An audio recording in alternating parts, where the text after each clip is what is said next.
Hi guys. इस बार हम gate API को देखेंगे। ठीक है, तो ये हमने पोस्ट एपीआई पिछले वीडियो में देख ली थी।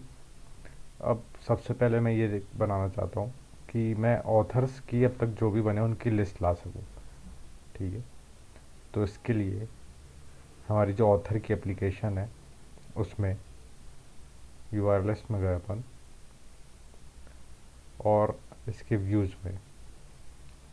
ठीक है, तो हमने जिस तरह पोस्ट के लिए किया है, यदि इस यूआरएल पे ऑथर पे यदि गेट की रिक्वेस्ट आए तो हम उसको पूरी ऑथर्स की लिस्ट दे दें। ठीक है, तो इसी में मैं करता हूँ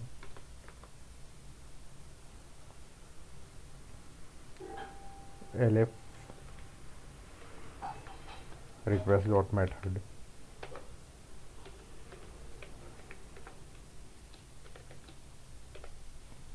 गेट। ठीक है, तो अगर रिक्वेस्ट की जो मेथड है उसका टाइप गेट हो तो ऑथर गेट रेस्ट एपीआई।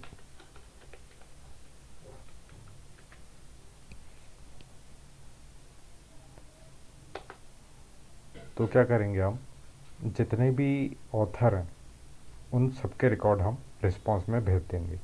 ठीक है, तो ये रहा हमारा author model objects dot all. इसको एक वेरिएबल में ले लेते हैं, ऑथर लिस्ट।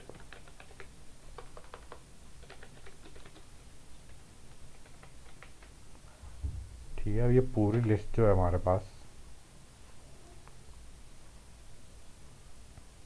हम फिर से सीरियलाइज़र की मदद लेते हैं।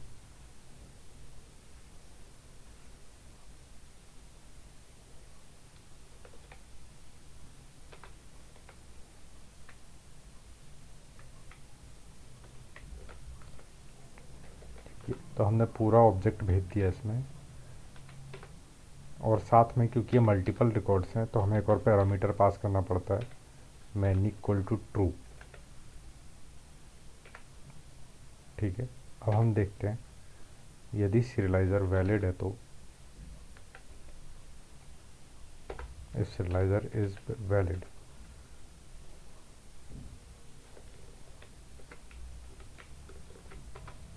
तो हमें ये रिस्पॉन्स में पूरी लिस्ट भेज दे। ठीक है, तो return response serializer dot data status equal to status dot http। अब क्योंकि हम कोई रिकॉर्ड क्रिएट नहीं कर रहे हैं, इसलिए 201 की जगह हमें भेजना चाहिए 200 ओके। ठीक है,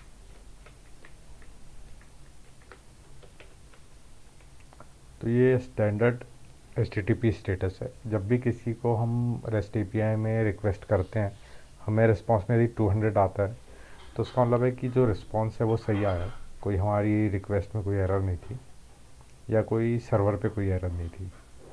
ठीक है, यदि ये नहीं होता तो हम रिटर्न कर दें एरर्स।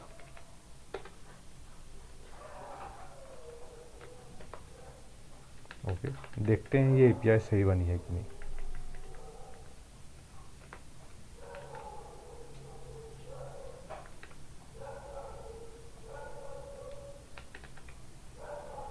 हम रिक्वेस्ट करते हैं। एक और चीज़ मैं बताना भूल गया, अब तक इस एपीआई में हम केवल पोस्ट रिक्वेस्ट कर सकते हैं। यदि हम चाहते हैं हम गेट भी करें तो हमें डेकोरेटर के पैरेंथेसिस के अंदर जो लिस्ट भेजी है उसमें हमें गेट मेथड भी बतानी पड़ेगी, इस तरीके से। ओके, अब आप इस पर पोस्ट और गेट मेथड रिक्वेस्ट कर सकते हैं। तो इसमें पोस्ट के बजाय मैं गेट मेथड कर देता हूँ और उसकी बॉडी खाली छोड़ देता हूँ। तो देखते हैं हमारे पास क्या रिस्पॉन्स आता है। सॉरी, इसके लिए सर्वर एक बार चालू करता हूँ मैं।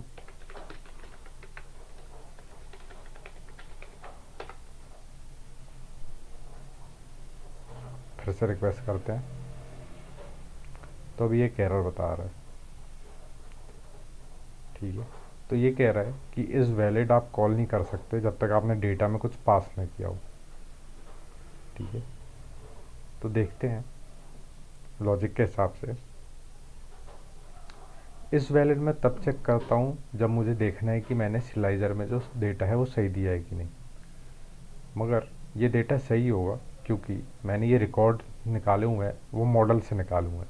कोई मेरे पास रिक्वेस्ट के अंदर कुछ चीज़ नहीं आ रही है जिसको मैं पास कर रहा हूँ सिलाइज़र में।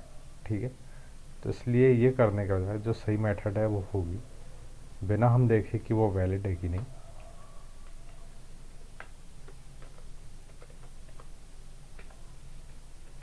अब देखते हैं क्या रिस्पॉन्स होता है। एक बार सर्वर चेक कर लेते हैं। सर्वर स्टार्ट हो गया है।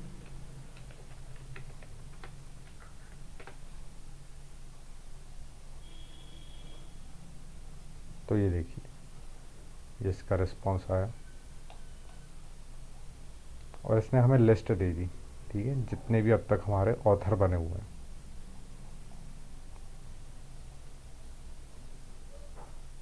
राइट, तो ये हो गई हमारी गेट एपीआई जिसमें हम पूरी लिस्ट ला रहे हैं।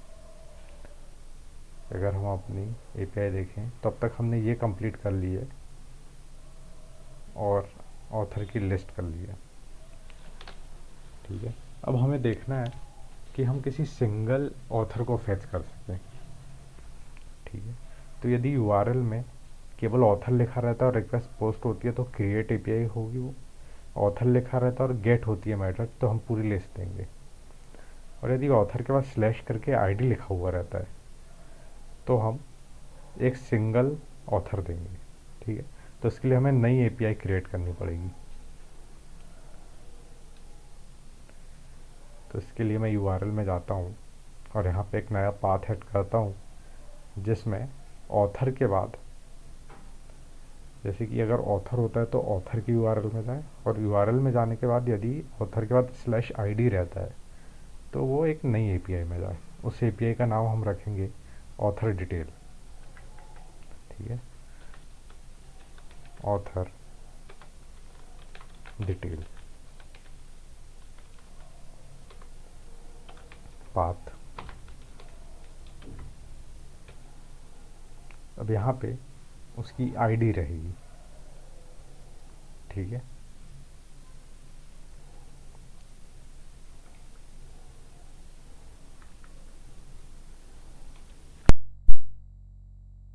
तो इसमें हमें जो आईडी आएगी वो होगी इंटीजर। ठीक है, इंट आईडी, और हम इसको जिस एपीआई में भेजेंगे वो है ऑथर डिटेल। और इसका मैं नेम रखता हूँ ऑथर डिटेल। अब इस एपीआई को हम डिफाइन कर लेते हैं हमारे व्यूज़ के अंदर।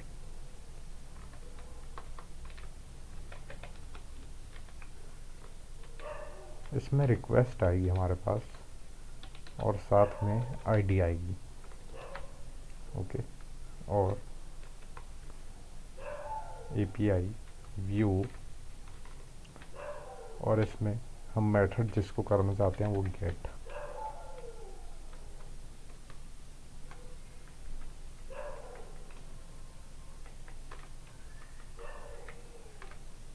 ठीक है, अब हम वो रिकॉर्ड निकालना चाहते हैं जिसकी आईडी हमें रिक्वेस्ट ये यूआरएल में आएगी।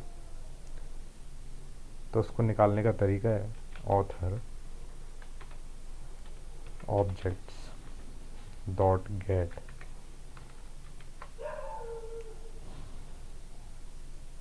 ID equal to ID. ये वो आईडी है जो हमें आएगी यहाँ से। इसको हम लिख सकते हैं एक तरीके से, या आईडी, इसको एक वेरिएबल में ले लेते हैं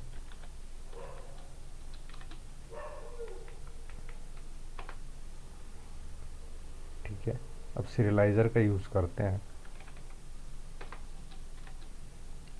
author सीरियलाइज़र।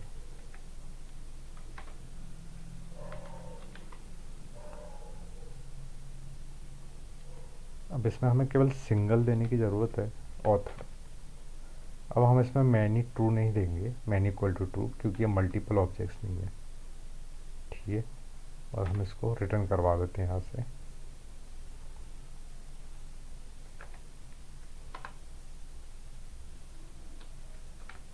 Response slicer dot data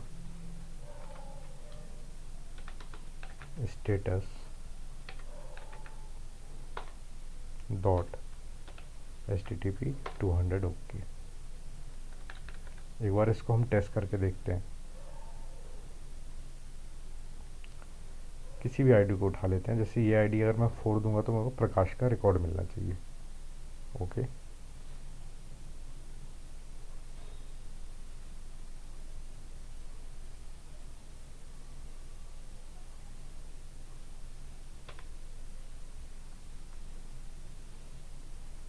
four, अब देखते हैं क्या होता है।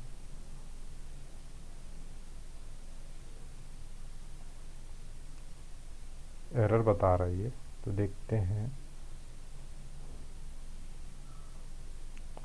ओके, ये बता रहा है कि इंट के बाद और आईडी के बीच में हम वाइट स्पेस नहीं होने चाहिए, ठीक है।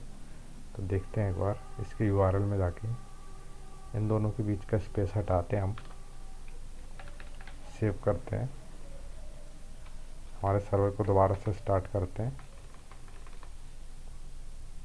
फिर से रिक्वेस्ट भेजते हैं। एक और एरर आई, देखते हैं ये एरर क्यों आई। ठीक है, ये इसलिए आई है क्योंकि यहाँ पे मुझे एक स्लैश लगाना चाहिए, ओके। अब ये एरर नहीं आएगी। देखते हैं, सर्वर चालू करते हैं, चालू है सर्वर।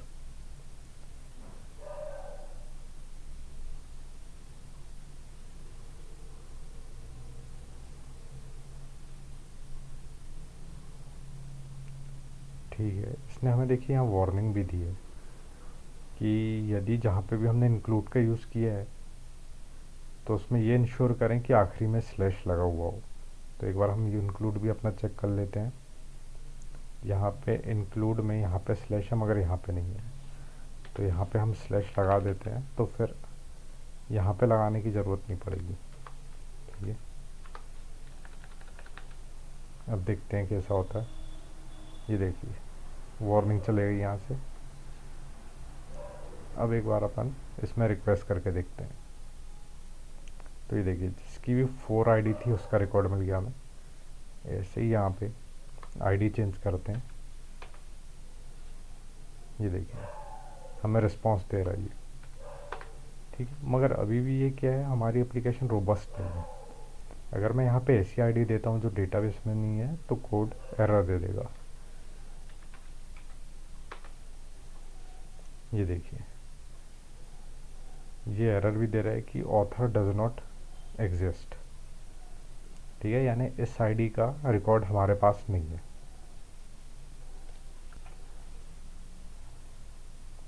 तो उसके लिए हमें यहाँ पे ऐसी कंडीशन देखनी पड़ेगी कि अगर ऑथर ना हो तो क्या हो, ठीक है। तो सबसे सही तरीका है वो ऐसा है कि ये इस कंडीशन को हम, क्योंकि अगर ऑथर नहीं होगा तो हमें गेट एरर देता है हमेशा, ठीक है। तो इसको आप ट्राई के अंदर लिख सकते हो।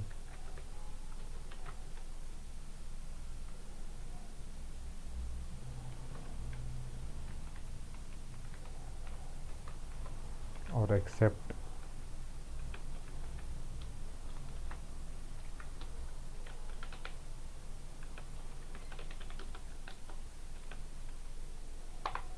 और यहाँ पे आप रिस्पॉन्स भेज सकते हो, ठीक है। तो रिटर्न रिस्पॉन्स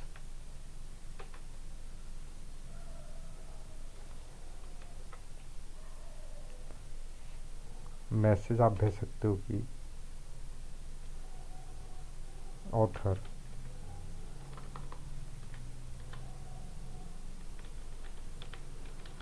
विथ आईडी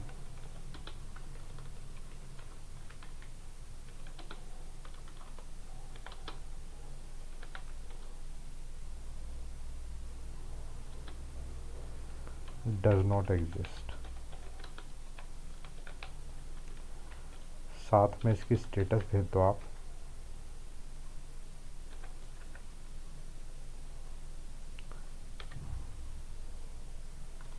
इसके लिए जो सूटेबल स्टेटस है वो होती है, अगर हम स्टेटस कोड देखें तो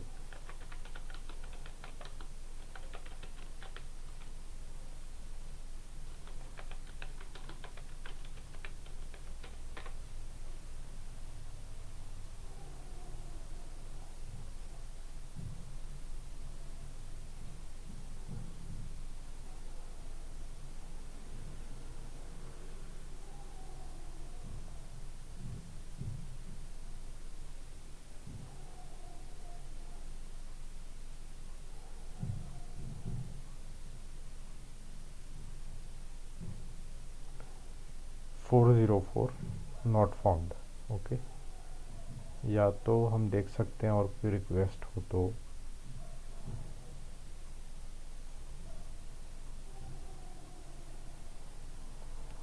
या यही होती है 404 नॉट फाउंड।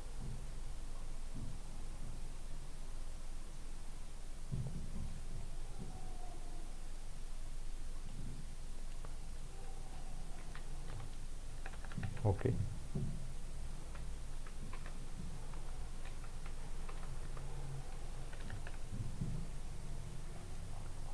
अब हम देखते हैं कि क्या हमें रिस्पांस मिलता है। ठीक है, सर्वर भी चालू है।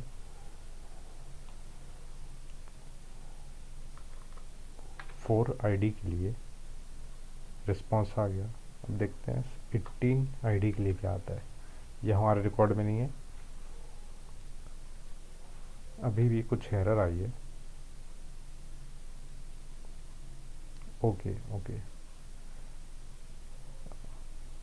ये है स्टेटस डॉट। ठीक है, सर्वर चालू है। फिर से टेस्ट करते हैं 18 के लिए। देखो अब सही error I, author with ID 18 does not exist. Okay, और 404 नॉट फाउंड।